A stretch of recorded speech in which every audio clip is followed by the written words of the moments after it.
How to install a basin mixer tap. Here are the tools required.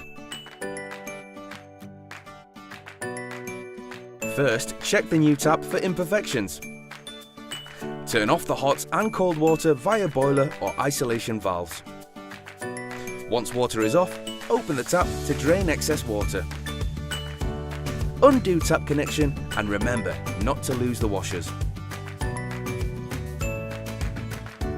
Remove the hexagonal nut from the top. Remove the tap.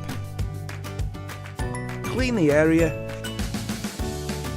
Place the new tap in position. Tighten the new hexagonal nut onto the threaded bar. Reconnect hot and cold water. Switch on water. Open the tap to flush water through and check operation.